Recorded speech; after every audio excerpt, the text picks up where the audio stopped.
वाराणसी कृषि मंत्री सूर्य प्रताप शाही ने शुक्रवार को आयुक्त सभागार में किसान पाठशाला मास्टर ट्रेनर प्रशिक्षण कार्यक्रम का किया शुभारंभ। बनाने का काम योगी जी की सरकार ने शुरू किया है। अब पहुंचने की स्थिति में कई दशक की बात तो पन्नू वो ज्ञात बात अब उस आजमगढ़ तक पानी आना शुरू हो गया है, उसका गाजीपुर तक पानी आना शुरू हो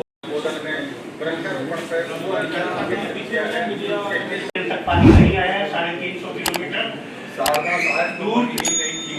शारदा साहब को बनाने का काम योगी जी की सरकार ने शुरू किया है। अब पहुंचने की स्थिति में कई दशक की बात तो पन्नू वो ज्ञात बात अब उस आजमगढ़ तक पानी आना शुरू हो गया है, उसका गाजीपुर तक पानी। विश्व प्राकृतिक संरक्षण दिवस है। इस अवसर पर प्रकृति के संरक्षण के लिए जल संरक्षण, भूमि संरक्षण, वायु संरक्षण, इन सब के लिए मैं देशवासियों से अनुरोध करता हूं और इस अवसर पर मैं उन्हें बधाई देता हूं। ग्लोबल वार्मिंग का प्रभाव आज सामने दिखाई दे रहा है। हम ये अपने सामने देख रहे हैं कि वर्षा असंयमित हो गई है। किसी क्षेत्र के भीतर बड़ी मात्रा में बारिश हो रही है और कुछ क्षेत्र जो है अवर्षण का शिकार है। और इसलिए सबकी ये जिम्मेदारी बनती है कि हम जो है वो पर्यावरण को संरक्षित करें। हमारे प्रदेश के मुख्यमंत्री आदरणीय योगी आदित्यनाथ जी ने इस वर्ष जो है वो 35 करोड़ वृक्ष लगाए जाने का संकल्प करके और पर्यावरण को संरक्षण किए जाने की दृष्टि से महत्वपूर्ण संकल्प लिया है।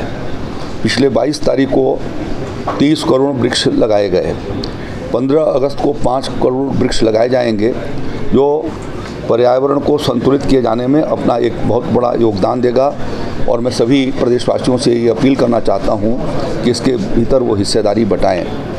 आज इसी अवसर पर हमारी कृषि विभाग और कृषि सहवर्ती विभागों की द मिलियन फार्मर्स स्कूल की 6वें संस्करण की मास्टर ट्रेनर्स की हर सभी जिलों के भीतर प्रशिक्षण शुरू हुआ है, जिसके भीतर खरीफ फसल उत्पादन, कृषि अन्न के महत्व और उसकी पोषणता को देखते हुए कृषि अन्न वर्ष 2000 अंतर्राष्ट्रीय वर्ष 2023 को सफल तरीके से उनको प्रभावी रूप से लागू किया जाना, प्राकृतिक खेती और विशेष रूप से गो आधारित खेती को आगे की ओर बढ़ाया जाना, इस दृष्टि से अभी हमने आपके सामने मास्टर ट्रेनर्स को अपील की है।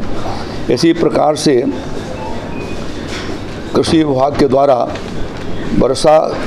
कम वर्षा को देखते हुए, क्योंकि अभी तक जो नॉर्मल बरसात होती थी उसकी तुलना में बरसात 80% के करीब हुई है। सामान्यतः उसके भीतर भी असंतुलन है। पश्चिमी उत्तर प्रदेश में ज़्यादा बारिश हुई है और पूर्वी उत्तर प्रदेश में कम बारिश हुई है। तो इसको ध्यान में रखते हुए हमारे अभी लगभग 17 ज़िले ऐसे हैं जो डेफिसिट पोजीशन में हैं और 9 ज़िले ऐसे हैं जो स्कैनिटी के भीतर हैं, जहां बहुत कम वर्षा हुई है।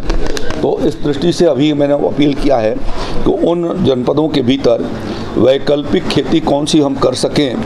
ख़ास तौर पर उसके भीतर मिलेट्स की खेती हो सकती है, सीजन की ज्वार बाजरा मक्का की हो सकती है, और उनके मिनी किट